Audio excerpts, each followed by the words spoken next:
Hi! Hello everyone. Welcome to my channel Joy of life. అందరూ బావుండాలి. అందులో నేనుండాలి. ఒక glass గోధుమ పిండి, ఒక గ్లాస్ బెల్లం, 2 గ్లాసులు వాటర్, జీడిపప్పు, ఇలాచి. ఏంటబ్బా ఈ రెసిపీ అనుకుంటే గోధుమ పిండి హల్వా అనమాట.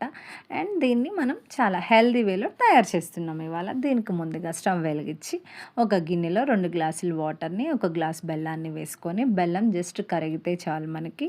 బెల్లం కరిగిపోయాక పూర్తిగా మంచి ఫ్లేవర్‌కి ఇలాచి వేసుకొని స్టవ్ ఆఫ్ చేసి పక్కన పెట్టుకుందాం. మళ్ళీ స్టవ్ వెలిగించి కడాయి పెట్టేసుకొని ఒక గ్లాస్ గోధుమ పిండిని 15 జీడిపప్పులను తీసుకొని లో ఫ్లేమ్లో మాత్రమే పెట్టుకొని చక్కగా మన గోధుమ పిండి మంచిగా వేగేదాకా వేయించుకోవాలి. అండ్ కాజు ముందుగా వేయించుకోవాల్సిన అవసరం లేదు. గోధుమ పిండితో పాటు కాజు కూడా చాలా పర్ఫెక్ట్గా మనం నేతిలో వేయిస్తే ఉట్టిగా ఎంత బాగా వస్తుందో అంత బాగా వేగుతుంది అనమాట చక్కగా. ఈ గోధుమ పిండిని మనం దాదాపు 10-15 నిమిషాల్లో వేయించాల్సి వస్తుంది అనమాట లో ఫ్లేమ్లో పెట్టుకొని. ఇది మనం ఎంత చక్కగా వేయించగలుగుతామో పచ్చివాసన పోయేదాకా ఆ హల్వా టేస్ట్ అనేది దాని మీద డిపెండ్ అయ్యి ఉంటుంది.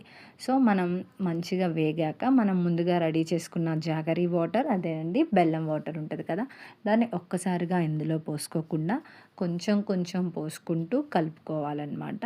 మళ్ళీ మొత్తం వాటర్ అబ్జర్బ్ చేశాక హల్వా మళ్ళీ వాటర్ పోసుకొని మళ్ళీ మనం ఇట్లా మిక్స్ చేసుకోవాలన్నమాట.